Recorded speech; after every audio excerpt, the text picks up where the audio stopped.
The marble floor burned ice-cold against my bare knees.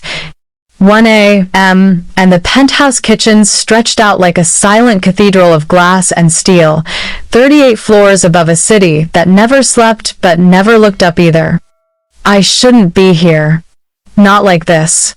Not in a threadbare silk camisole and an oversized cardigan that still smelled faintly of the detergent I used in a life I no longer owned. My bruised arms throbbed under the sleeves as I plunged them back into the sink, scrubbing a single crystal tumbler that wasn't even on tonight's service list. If anyone saw me, if Mrs. Delgado ran her morning inspection and found one streak, one fingerprint, I'd be gone by noon.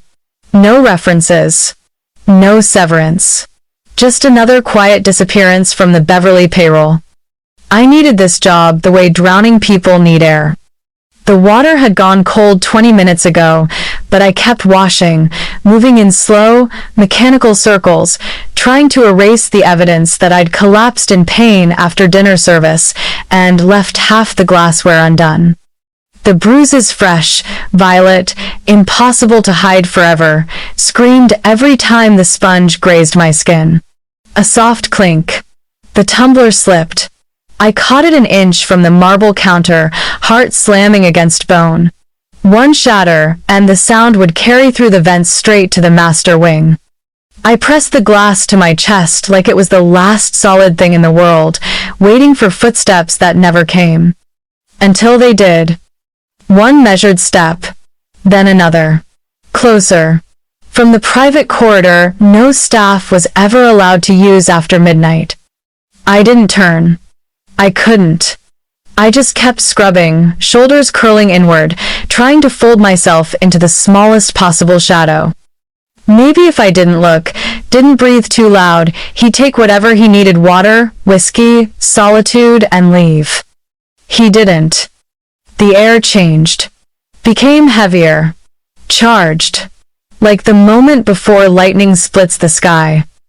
You're bleeding on my Wedgwood. Low. Smooth.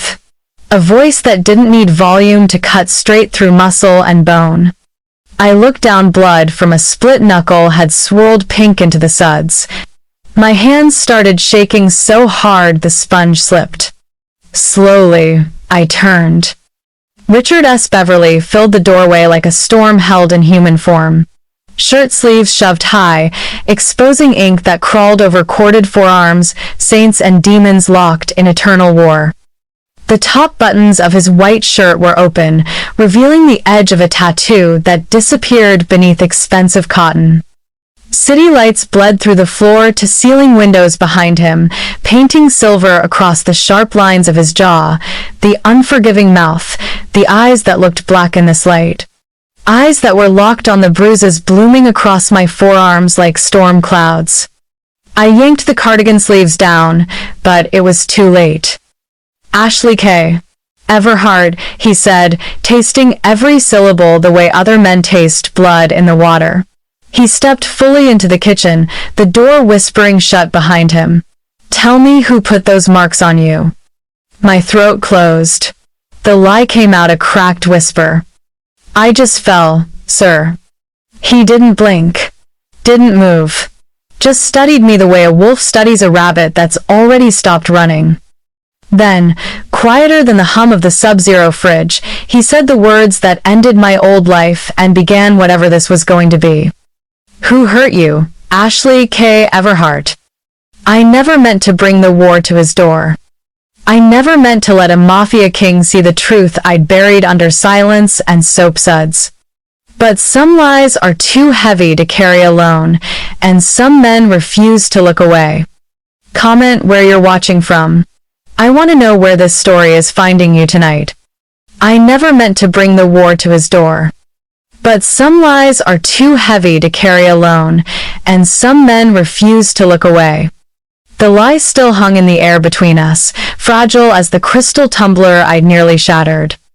No one did, sir. Richard S. Beverly didn't move, didn't speak, didn't even blink. He simply let the silence stretch until it felt like a blade pressed to my throat. City lights flickered across the sharp angles of his face, turning the ink on his forearms into living shadows. When he finally stepped forward, the kitchen suddenly felt half its size. "Get some sleep, Ashley K. Everhart," he said at last, voice low enough that the words scraped along my skin. "We'll talk when the sun is actually up." Then he was gone.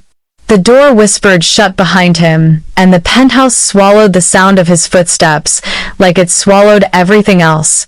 Secrets, screams, broken girls who thought they could hide on the 38th floor. I stood there until the water in the sink turned ice cold, and my fingers went numb. Only then did I let myself shake. Morning came too fast. The staff elevator dinged at 5:47 a.m.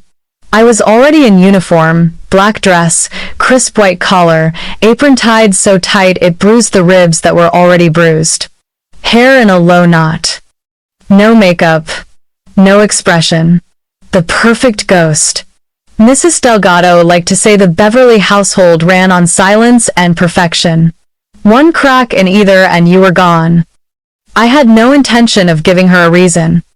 I kept my eyes on the marble as I moved through the service corridors, polishing fingerprints that weren't there, straightening magazines no one read, refilling the flowers that cost more than my old monthly rent. Every step was measured, every breath shallow. The bruises throbbed in time with my pulse, violet, yellow, furious. Long sleeves hid most of them, but the ones on my wrists peeked out like accusations every time I reached for something. I felt him before I saw him. The air shifted, grew heavier, like a storm front rolling in off the Hudson. I was arranging white orchids in the foyer when the private elevator opened and Richard stepped out with two of his men, Victor and Luca, both built like armored trucks and twice as friendly. They were talking in low Russian. I caught only fragments, something about a shipment, a name I didn't recognize, the word problem. Then Richard's gaze cut across the foyer and landed on me. I froze, fingers tightening around the stem of an orchid until the stem snapped. He didn't speak, just looked, slow, deliberate, the way a man looks at a puzzle he's already decided to solve. I felt every bruise light up under my skin like neon. His eyes tracked the microscopic flinch when I shifted my weight off my left leg, the way I favored my right arm when I reached for the next flower. I dropped my gaze to the floor so fast I nearly clipped my own chin with the vase. "Morning, boss," Victor rumbled. Richard didn't answer. He was still watching me.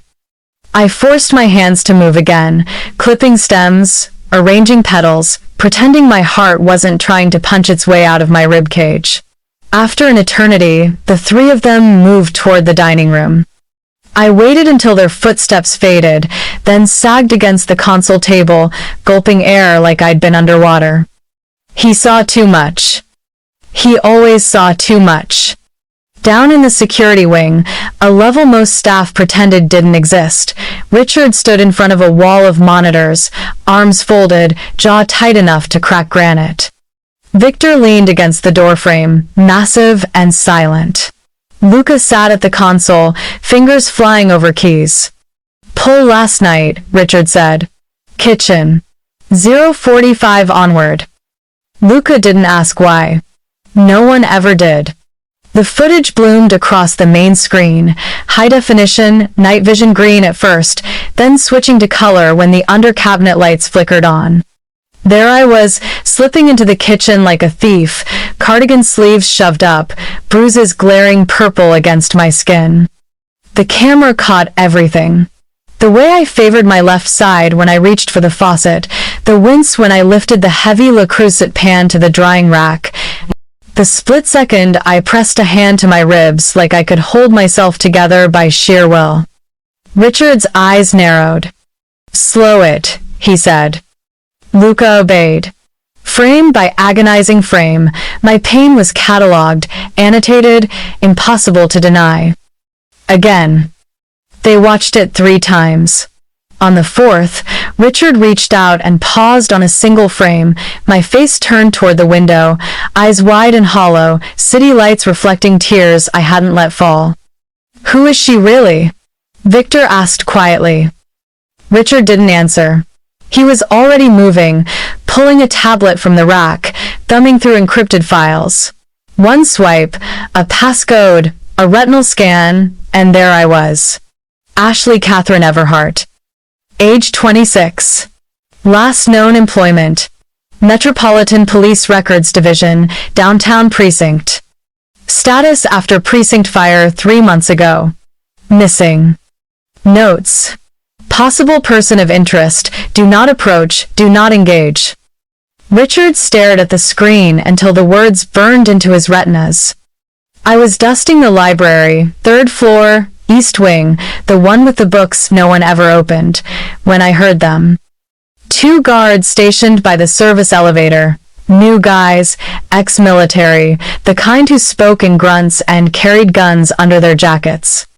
I was supposed to be invisible, but the library door was cracked and voices carry in a penthouse made of glass and echoes.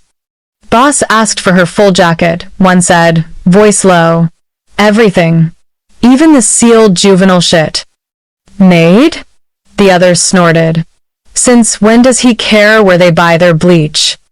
"This one's different. Saw it myself." He looked at her like he was taking her apart molecule by molecule. Ice slid down my spine. I pressed myself against the bookshelf, heart hammering so loud I was sure they'd hear it. Richard had asked about me. He was digging. I left the dusting cloth on the floor and walked, not ran, never ran, running got you noticed, straight to the staff stairwell. Down 12 flights, lungs burning, bruises screaming. By the time I reached the laundry level, I was shaking so hard I had to lean against the industrial dryer just to stay upright. I couldn't breathe. Couldn't think. If he found out why I was really here, if he connected me to the precinct, to the fire, to the thing I saw, he wouldn't just fire me. Men like Richard Beverly didn't fire problems. They erased them. I splashed cold water on my face in the staff bathroom, stared at my reflection until the girl looking back stopped trembling. Then I went back to work. Because that's what ghosts did. They kept moving until someone noticed they were already dead. At 10:12 a.m., the intercom in the staff corridor crackled. "Ashley Everhart to the main study. Now." Mrs. Delgado delivered the order herself, lips pursed so tight they went white. I followed her up the private elevator, the one that opened directly into Richard's office, every floor feeling like a step closer to the edge of the world. The doors slid open onto darkness and leather and the faint scent of gun oil underneath his cologne. Richard stood at the window, back to me, city sprawling beneath him like a kingdom he'd already conquered. He didn't turn when I entered. "Close the door." I did. For a long moment, the only sound was the whisper of traffic 38 floors down. "Coffee," he said finally. "Black. 2 sugars." My hands knew the routine even if my mind was screaming at me to run. The credenza held a commercial-grade espresso machine, because of course it did. I moved on autopilot, beans ground, tamped, pulled. The hiss of steam sounded too loud in the silence. When I turned with the cup, he was watching me again. Closer now. Close enough that I could see the faint scar that cut through his left eyebrow, the way his pulse beat slow and steady at the base of his throat, predator calm. I set the saucer on his desk with a soft click. He didn't touch it. "Sit." There was only one chair in front of the desk. Black leather, no arms, deliberately uncomfortable. I perched on the edge like a bird ready to take flight. He leaned back against the window ledge, arms folded, sleeves rolled high enough to reveal the saint on his right forearm locked in combat with a serpent. The serpent was winning. "You lied to me last night," he said. Not a question. My mouth went dry. "Sir." "Don't." The single word cracked like ice. "Don't insult me with another lie. Not in this room." I swallowed. I fell. His eyes flicked to my wrists. The cuffs had ridden up just enough to expose the edge of a bruise shaped unmistakably like fingertips. Something dark and lethal moved behind his gaze. People who fall don't flinch when someone says their full name, he said softly. They don't limp on both legs at different times like they're hiding separate injuries. They don't scrub blood out of Wedgwood at 1 a.m. because they're afraid of losing a job they clearly hate. I couldn't breathe. He pushed off the ledge, walked around the desk until he was standing over me. Not touching. Never touching. But the heat radiating off him felt like a brand. I run background checks on everyone who steps foot in this building, he continued, voice almost gentle. Security requirement. You know what I found on you, Ashley? I shook my head, tiny, frantic. Nothing. He let the word hang. A gap big enough to drive a truck through. 3 months ago you vanished from a city job. Records office burned to the ground the same week. Convenient, don't you think? My vision tunneled. The room tilted. Please, I whispered. I wasn't even sure what I was begging for. He crouched in front of me, slow, deliberate, until we were eye level. Up close, his irises weren't black after all. They were the deep gray of gunmetal right before it fires. I'm not your enemy, he said. Not yet, but I need the truth. All of it. Because whatever you're running from just followed you into my house, and I don't like surprises. I wanted to tell him. God, in that moment I wanted to spill every terrifying detail, the gunshot, the body, the fire, the men with badges who weren't really men at all. But the words stuck behind my teeth like broken glass. I shook my head again. His jaw flexed. For a second I thought he might shake me, force it out. Instead he stood, turned away, every line of his body coiled violence. Get out. I fled. I didn't remember the elevator ride down. Didn't remember walking through the service corridors. I only came back to myself when I realized I was gripping the edge of a prep table in the main kitchen so hard my knuckles had gone white. He knew. Not everything, not yet, but enough. I had maybe hours. Maybe less. Across the penthouse, in the same study that still smelled of my fear and his coffee, Richard stared at the frozen image on his tablet, me, caught mid-wince on security footage, eyes wide and hunted. Victor stood in the doorway, waiting. Richard's voice was quiet. Deadly quiet. Find out what she saw, he said. Find out who wants her quiet, and Victor. His second-in-command raised a brow. If anyone touches her before I get answers, Richard continued, the words edged in ice and fire. I'll take it out of their skin one strip at a time. He closed the tablet. Start with whatever's left of that precinct. Someone burned it for a reason. And reasons like that always leave bodies. Victor nodded once and disappeared to make empires tremble. Upstairs, ghosts kept polishing silver that would never be clean enough. And 38 floors above a city that had already forgotten my name, the war I never meant to start began to breathe. The silence that followed Victor's departure lasted exactly 4 hours and 37 minutes. I counted every second of it while I polished the same spot on the mahogany banister until my reflection stared back at me, warped and terrified. By noon, the penthouse felt like a mausoleum with the air conditioning turned too low. Staff moved like shadows, speaking only when necessary, eyes sliding away from mine. Word had spread. The maid had been summoned to the study. The maid had come back pale and shaking. The maid was now marked. I kept my head down and my sleeves lower, scrubbing invisible fingerprints from the glass walls of the winter garden, trimming dead leaves from orchids that cost more than most people made in a month. Every snip of the shears felt like cutting another thread that tied me to safety. I was on my knees in the service corridor outside the gym, restocking towels, when they found me. 2 men. Not Beverly men. They wore the kind of suits that tried too hard, too shiny, too new, ties knotted like nooses.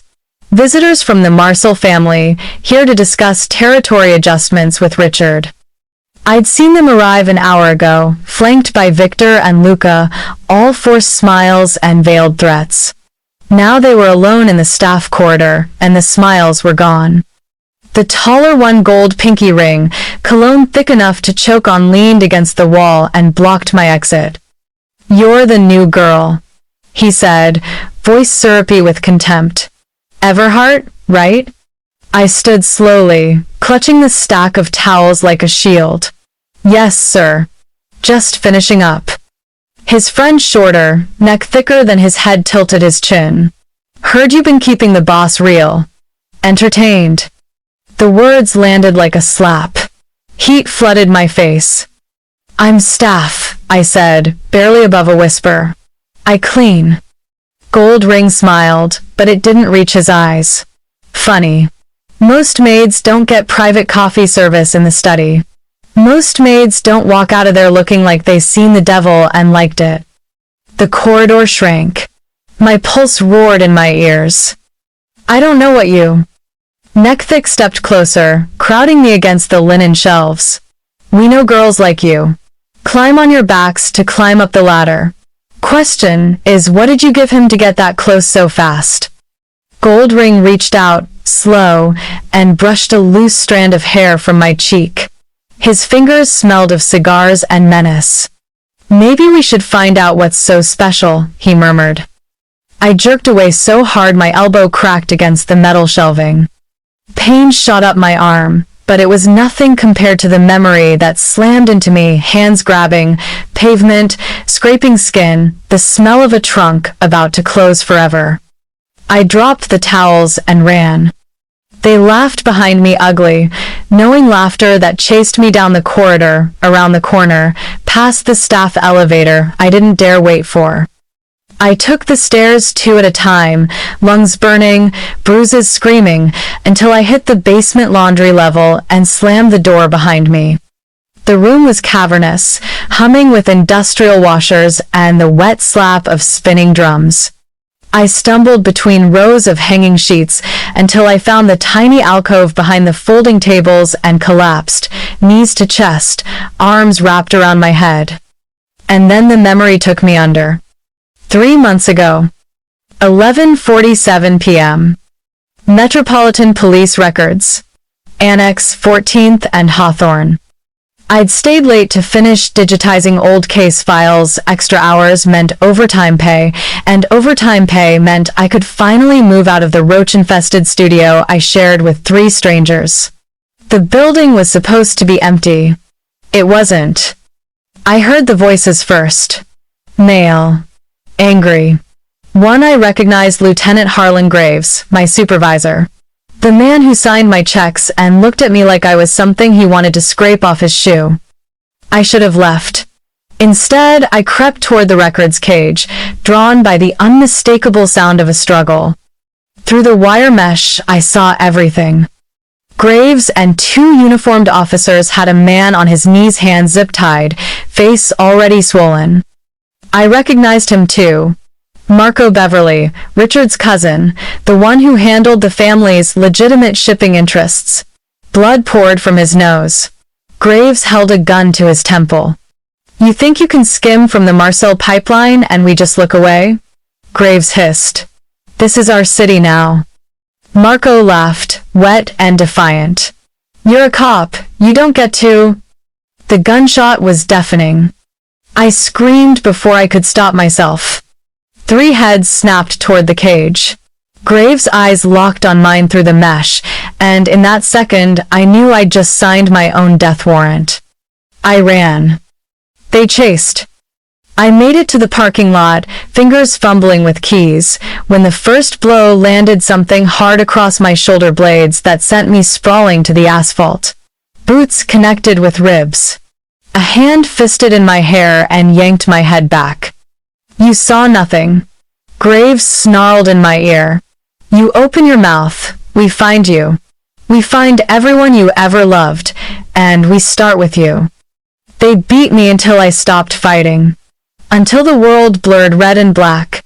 Then they dragged me toward an unmarked sedan, trunk yawning open like a grave. I don't know how I got away. Maybe they thought I was already broken. Maybe headlights from a late-night patrol spooked them.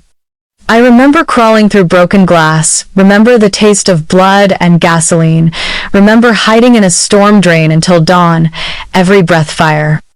2 days later, the records annex burned to the ground. Arson, they said. Faulty wiring. I disappeared the same night.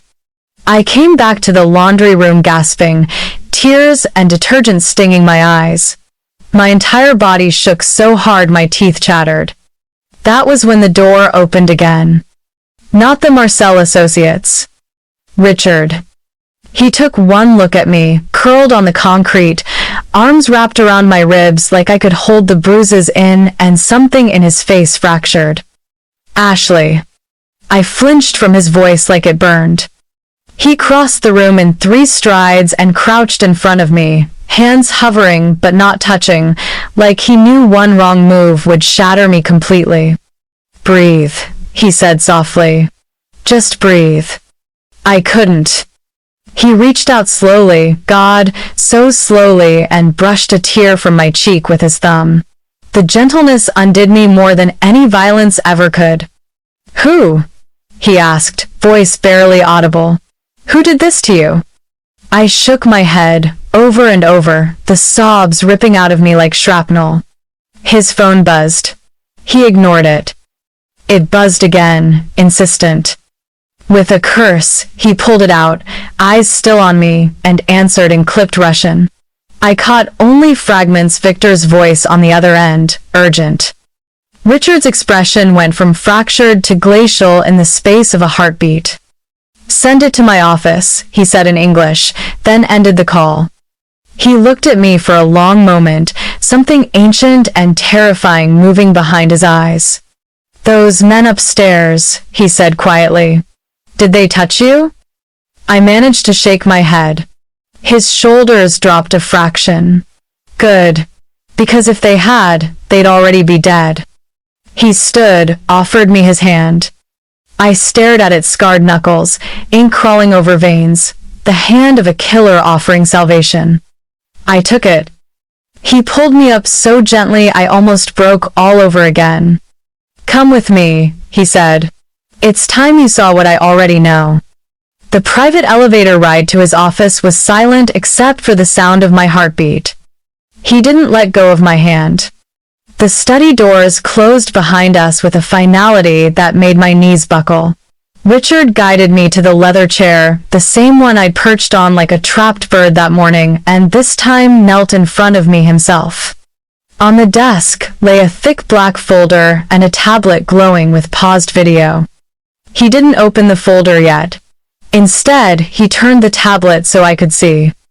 Security footage grainy, time-stamped 3 months ago. The records annex parking lot. A woman me running for her life. 2 men dragging her toward a car. The struggle. The moment I broke free and disappeared into the dark. I made a sound like a wounded animal. There's more, he said, voice stripped of everything but raw truth. He opened the folder. My life spilled across the desk in glossy photographs and red-stamped documents. Ashley Catherine Everhart, Records Clerk Grade 2, MPD. Employment terminated cause.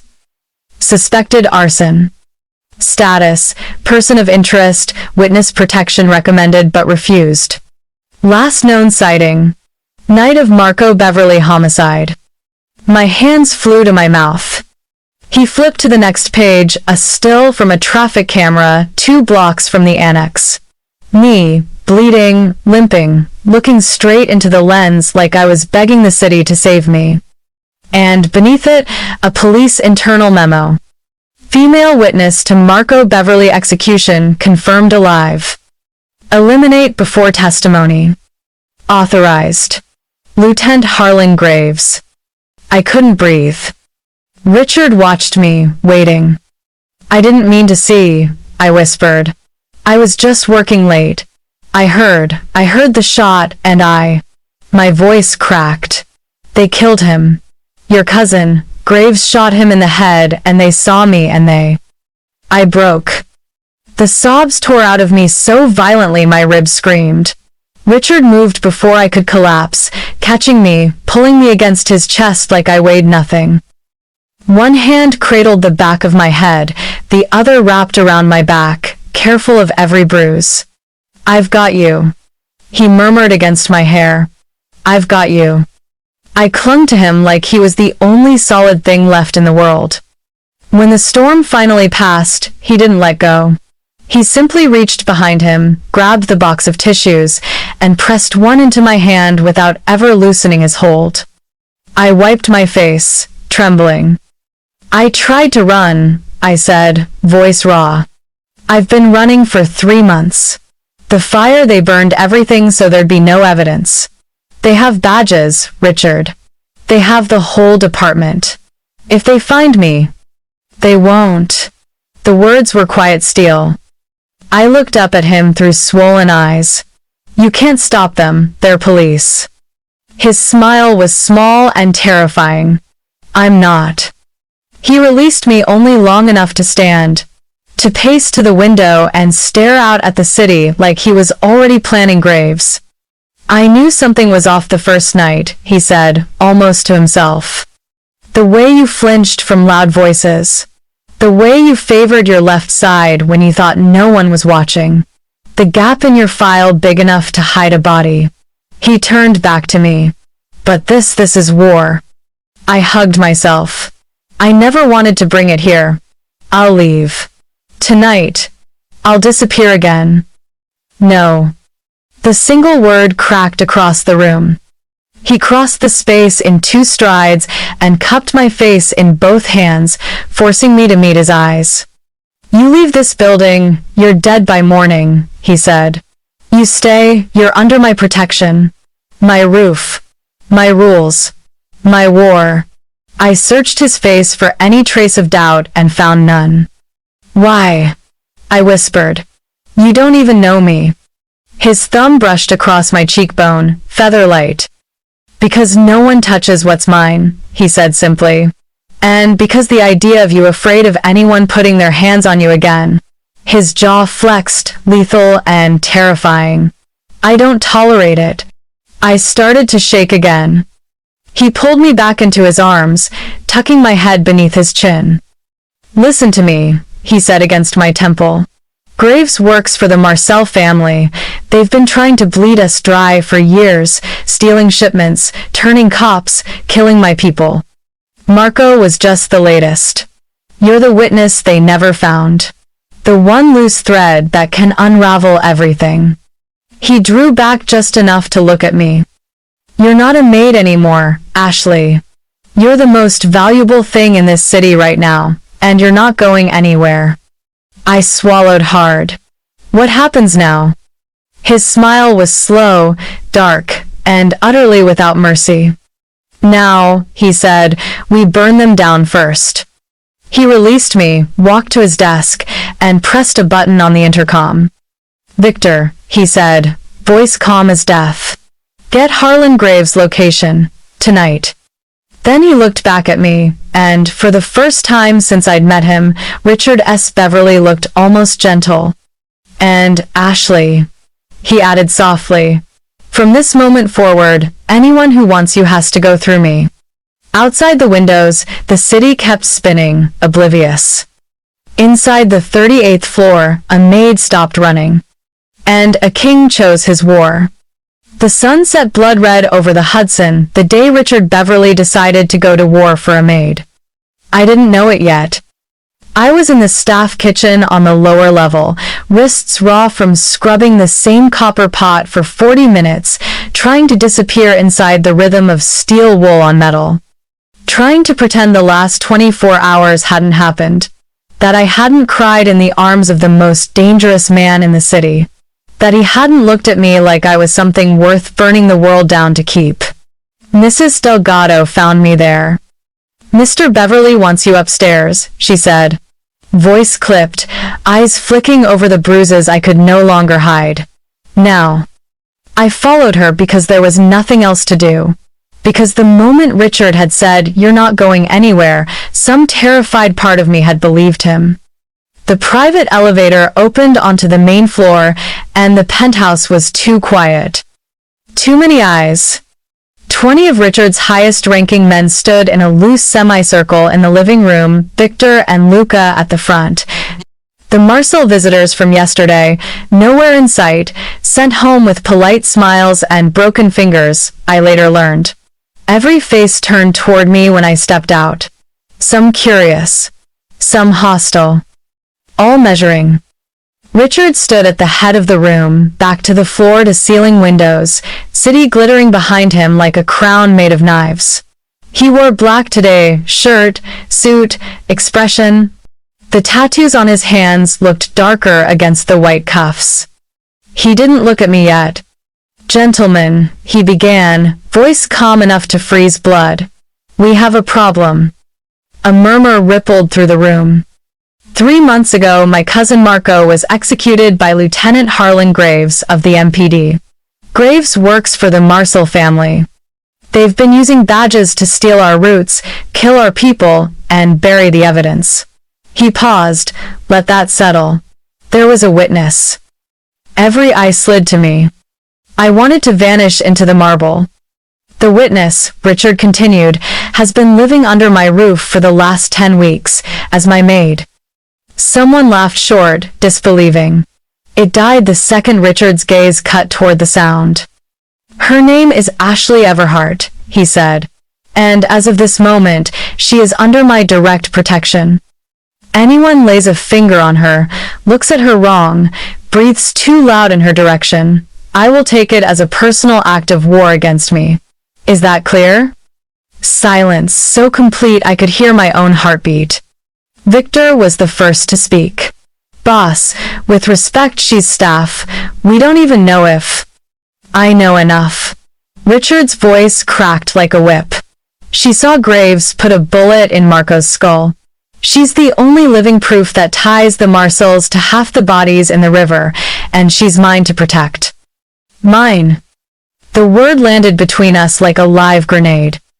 One of the older capos, Dmitri, silver at the temples, eyes cold as Siberian winter, stepped forward. "You're declaring war over a girl who pours coffee?" Richard smiled. "It wasn't nice. I'm declaring war because they killed my blood and thought they could get away with it. The girl is the reason we finally have them by the throat." He turned then, finally looked at me. "Ashley, come here." My legs moved before my brain caught up. I stopped 2 feet from him, close enough to see the storm raging behind his calm. He reached out, slow enough that I could have stepped back, and brushed a knuckle across my cheek, gentle, possessive, impossible to misinterpret. "She stays," he said again, softer, but every man in the room heard it like gunfire. "Under my roof. Under my watch. Under my name." The room erupted. Questions, protests, accusations, spy, plant, Marcel trap. I heard them all through a roar of blood in my ears. Richard let it build for 10 seconds, then lifted one hand. Silence fell like an axe. "Meeting adjourned," he said. "Anyone who has a problem with my decision can take it up with me personally." In the ring. Bare-knuckled. No one moved. They filed out one by one, some nodding respect, others radiating fury. Victor lingered longest, eyes flicking between me and Richard, like he was trying to solve an equation that refused to balance. When the last man left, the doors closed, and it was just us. I couldn't breathe. Richard turned to me fully, expression unreadable. "I'm sorry," I blurted before he could speak. "I'll pack, I'll leave tonight. I never meant." I didn't see him move. 1 second he was 3 feet away, the next his hands were on my shoulders, grip firm but not bruising. "You leave," he said, voice low and lethal. "And you're dead by dawn. You stay, you live. It's that simple." "It's not simple." The words exploded out of me. You just painted a target on your back the size of this building because of me. Your men hate me. The Marcells will come harder now. Graves. Let them come. He said it like he was daring the universe itself. I shook my head, tears burning. I'm not worth a war. His grip tightened, just enough to still me. You don't get to decide what you're worth to me. The quiet fury in his voice broke something open inside my chest. I tried to pull away. He didn't let me. Ashley.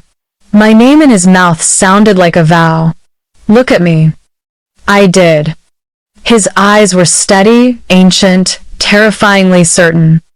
You're home, I whispered, voice cracking. This place, it's the only place I've slept without nightmares in 3 months. The only place no one's hunted me. And now I've ruined it. He cupped my face, thumbs sweeping across my cheekbones like he could erase every tear. Then don't run from the one place you're safe, he said against my forehead. Stay, let me keep you safe. I shattered. He caught every piece. I don't know how long we stood there, him holding me together, while the city screamed 38 floors below. Long enough for the sky to go indigo. Long enough for his heartbeat to become the only steady thing in my universe. When he finally spoke again, his voice was rough. This changes everything, he said. You understand that? I nodded against his chest. Good. He pulled back, tipped my chin up. Because from tonight on, you don't walk these halls as staff, you walk them as mine, and anyone who forgets that learns the hard way. I should have been terrified. Instead, for the first time in 3 months, I breathed. 43 hours later, the war came to us. It started with a phone call at 2:17 a.m. I was in the guest suite. Richard had moved me into third door down from his own. Locks changed, guards posted. I hadn't slept. Couldn't. Every shadow looked like graves. Every creak sounded like boots in the hallway. The knock on my door was soft but urgent. Ashley. Victor's voice. Boss needs you downstairs. Now. I threw on jeans and one of Richard's hoodies that swallowed me whole and followed him to the private elevator. The ride down to the garage level was silent. When the doors opened, hell greeted us. 2 black SUVs idled, back doors yawning. 4 of Richard's men were loading weapons. ARs, shotguns, tactical vests.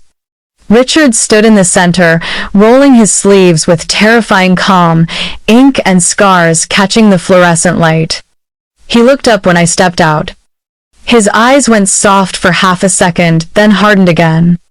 What happened? I asked. Harlan Graves just hit Pier 94, he said. Sent 6 corrupt badges into our import warehouse.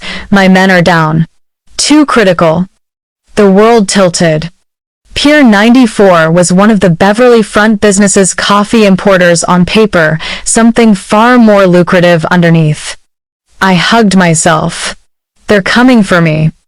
They're testing me, he corrected, voice arctic. Seeing how far I'll go. He stepped close, cupped the back of my neck. I have to end this tonight, he said, before they get bold enough to come here. Terror clawed up my throat. Richard. He kissed me. Not soft. Not gentle. A claiming, a promise. A goodbye that refused to be goodbye. When he pulled back, his forehead rested against mine. They came for what's mine, he whispered. They don't get to walk away from that.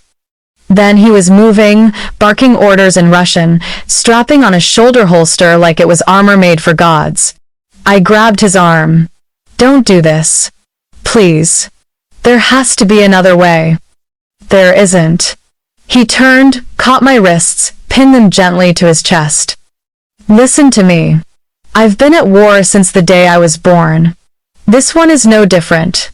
Except this time, I have something worth winning for.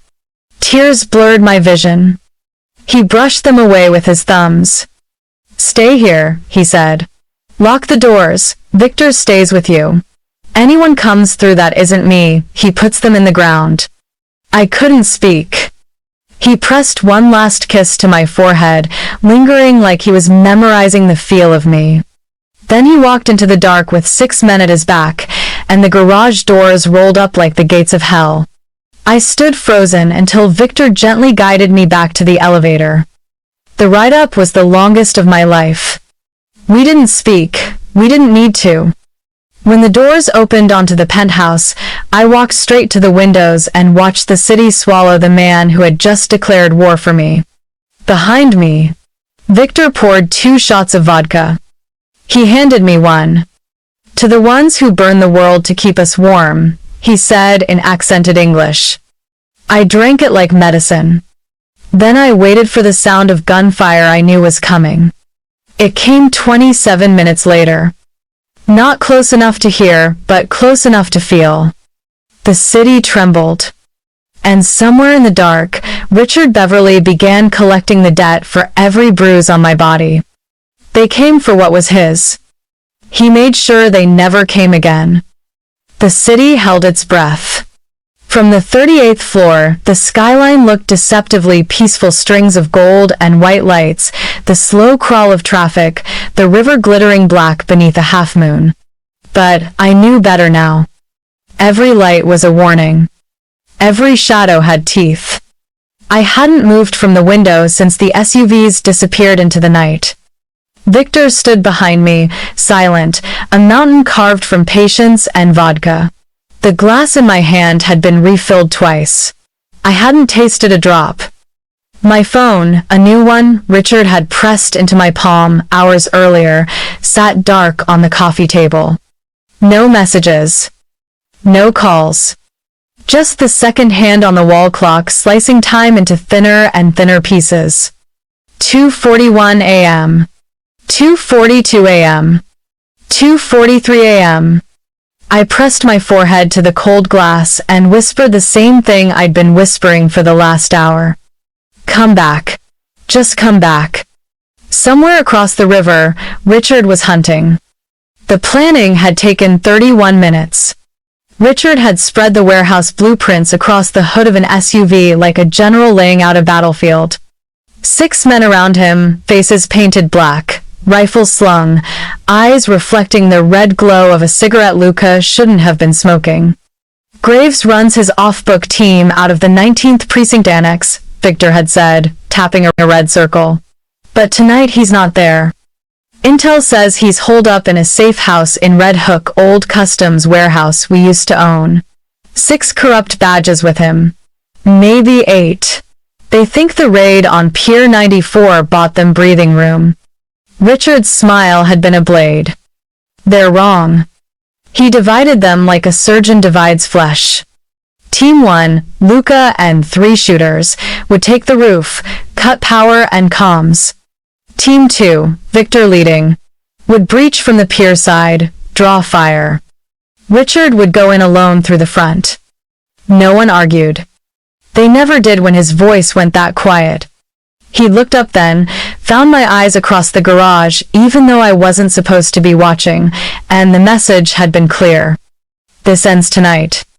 Now, at 2:47 a.m., that ending was being written in blood and muzzle flash somewhere I couldn't see.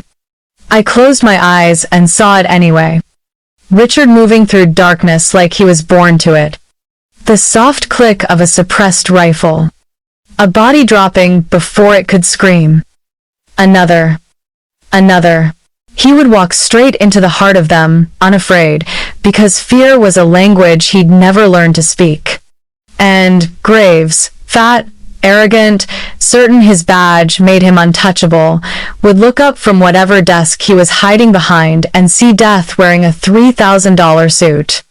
I pressed a hand to my chest to keep my heart from cracking a rib. Victor's phone buzzed. He answered in Russian, listened, ended the call with a single word. Chiska. Clean. I turned so fast I nearly dropped the glass. He's alive? Victor's nod was slow, almost reverent. Graves is down, the rest are down, he's coming home. Relief hit so hard my knees buckled. Victor caught my elbow before I hit the floor. 29 minutes later, the elevator doors opened. Richard stepped out alone. His shirt was torn at the collar, blood, not his, streaked across the white cotton like war paint. A cut bisected his left cheekbone, already clotting. His knuckles were raw, split, dripping. He looked like an avenging angel who'd just burned a path through hell. Our eyes locked across the penthouse. I ran. He met me halfway, catching me so hard my feet left the ground. I buried my face in his neck and breathed him in gunpowder, copper, sweat, and something that was only him. His arms locked around me like iron bands. "It's over," he rasped against my hair. "Graves is dead. By my hand." I pulled back just enough to see his face. There was something haunted behind the victory. "What aren't you telling me?" He carried me to the couch, sat with me in his lap like I weighed nothing. "Graves talked before the end," he said quietly. "The man you saw him kill Marco wasn't random. Marco had proof the Marcells were bribing half the city council. Graves was ordered to silence him, but there's more." He reached into his inside pocket, pulled out a small, blood-smeared flash drive. This was in Graves' pocket. Encrypted ledger, names, dates, money trails, enough to bring down the Marcel family and half the NYPD with them. He turned it over in his fingers. "And your name is on it, Ashley. Not as a witness. As leverage. They were planning to frame you for the Annex fire, pin every murder on you, then find you dead of suicide.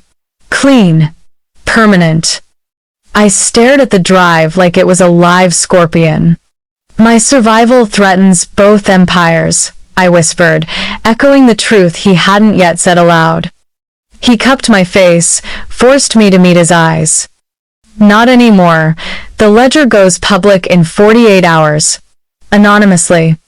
Every news outlet, every federal inbox. The Marcells fall, the corrupt cops fall. And you." His thumb traced my lower lip. "You rise." I kissed him before I could think. It wasn't soft.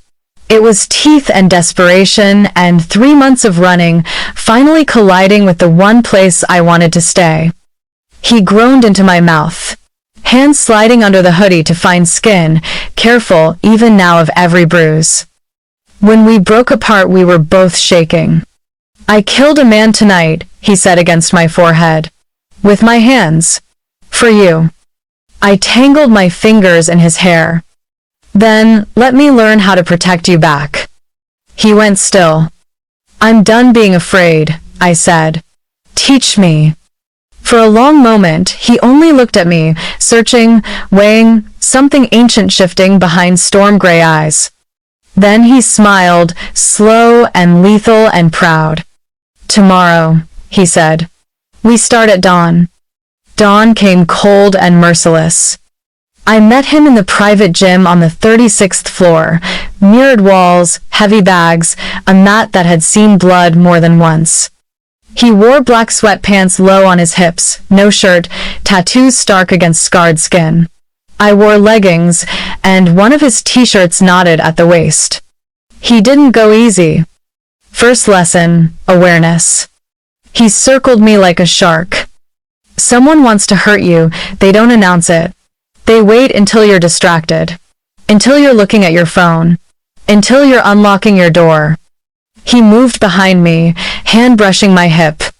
I felt the touch coming and still jumped. "Again," he said.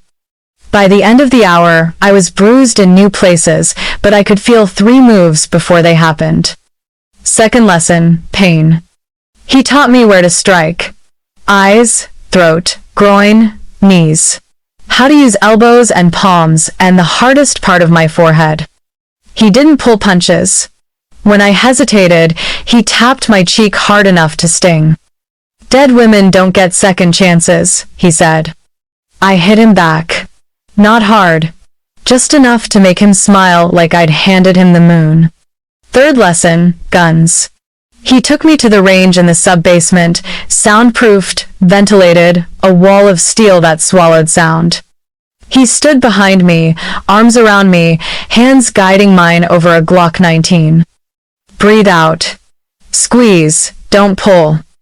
The first shot made my ears ring even through the protectors.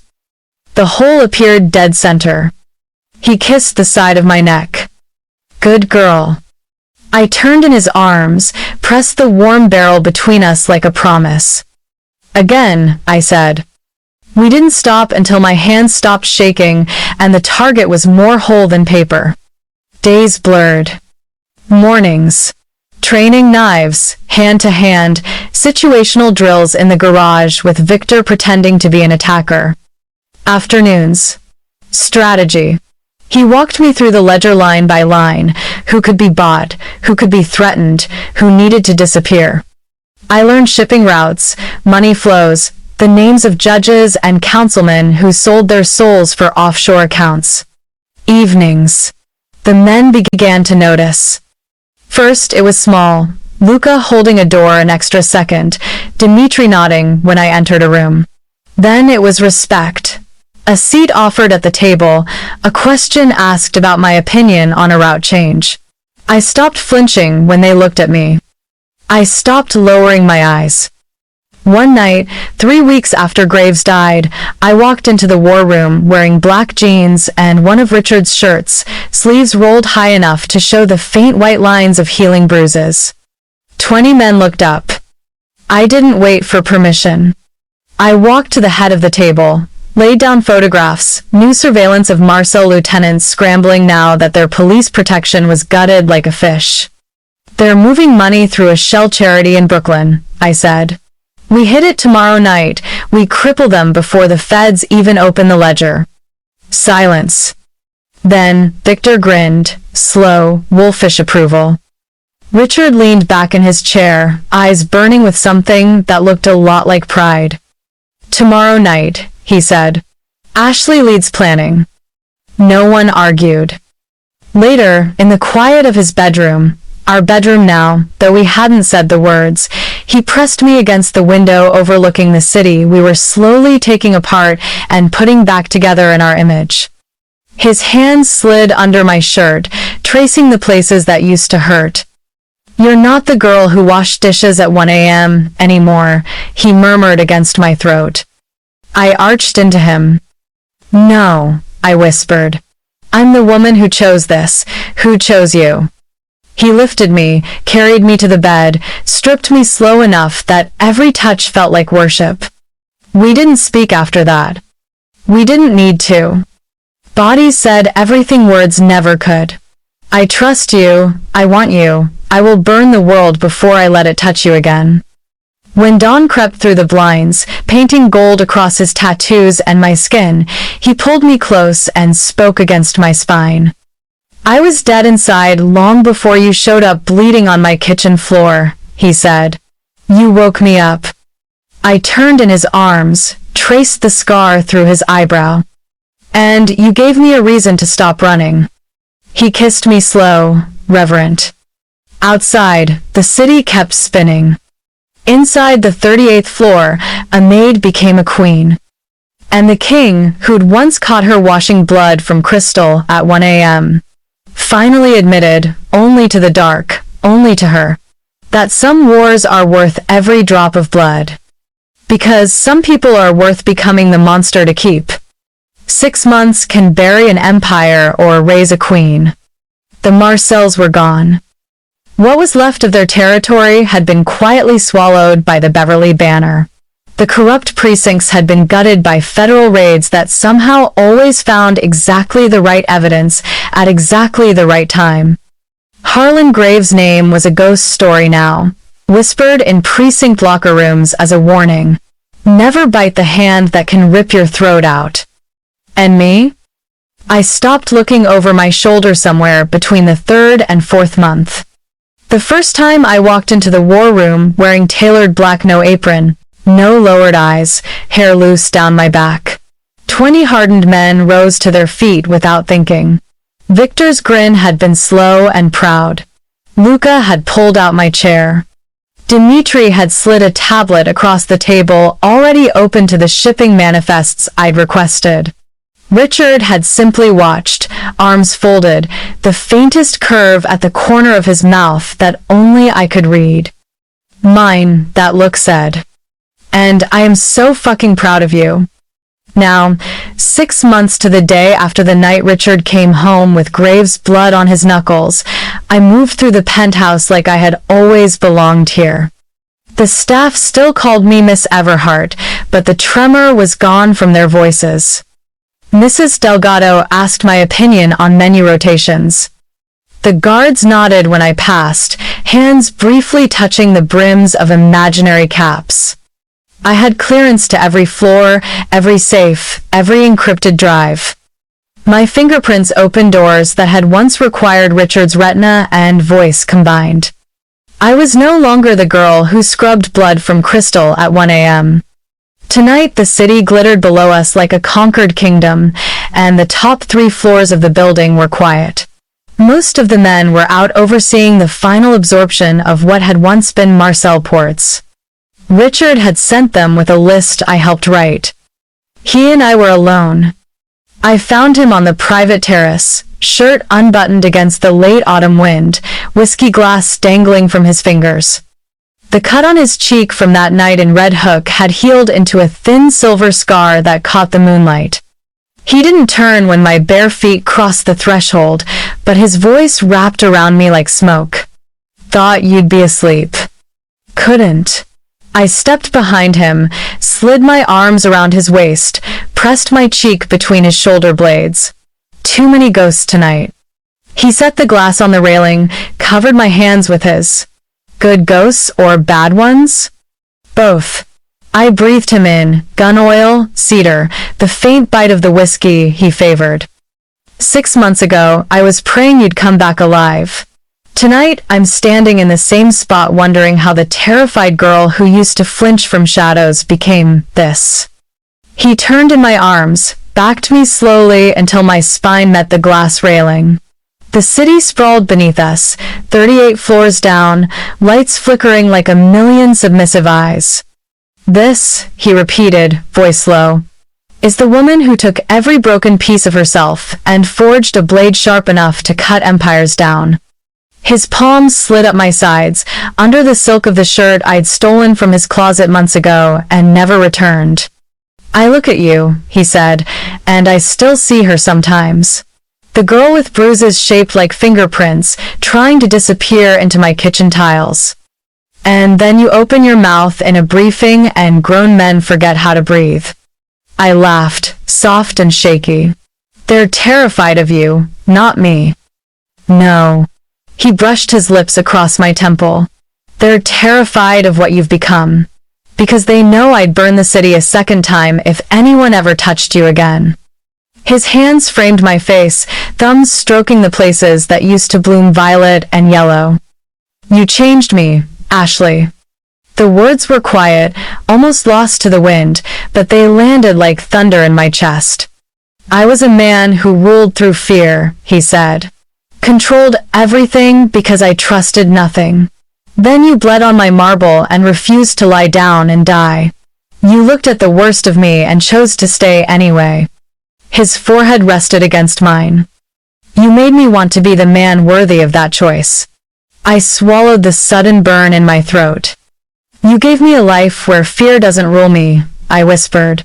"You handed me power when I had nothing, and you never once made me feel small for needing to learn how to carry it." He kissed me, then, slow, deliberate, the kind of kiss that felt like a vow renewed every time our lips met. When we broke apart, we were both breathing harder. "I need to tell you something," I said against his mouth. He waited. I kept one thing from that old life. I reached into the pocket of the oversized shirt, pulled out a small, worn photograph, creased and faded, edges soft from being carried too long. Me at 22, graduation day, arms around my mother the week before cancer took her. The only picture I'd managed to save when I ran. "I used to think this was proof I'd failed her," I said. "That I became someone she'd never recognize. But tonight..." I turned the photo so the city lights caught our younger smiles. "Tonight, I think she'd be proud. Not of the blood on my hands, never that, but of the fact that I stopped letting the world hit me first. Richard took the photograph reverently, studied it for a long moment, then slipped it into his own pocket right over his heart. "She's with us," he said simply. "Always." He lifted me then, hands under my thighs, and I wrapped my legs around his waist without thinking. The terrace door slid open behind us. He carried me inside, past the living room, down the hallway that no longer felt like borrowed space. Our bedroom now. He laid me on the bed like I was something sacred and fragile and infinitely powerful all at once. Clothes fell away in silence. No rush, no urgency tonight, just the quiet certainty of two people who had already survived the worst and chosen each other anyway. Skin to skin, heartbeat to heartbeat.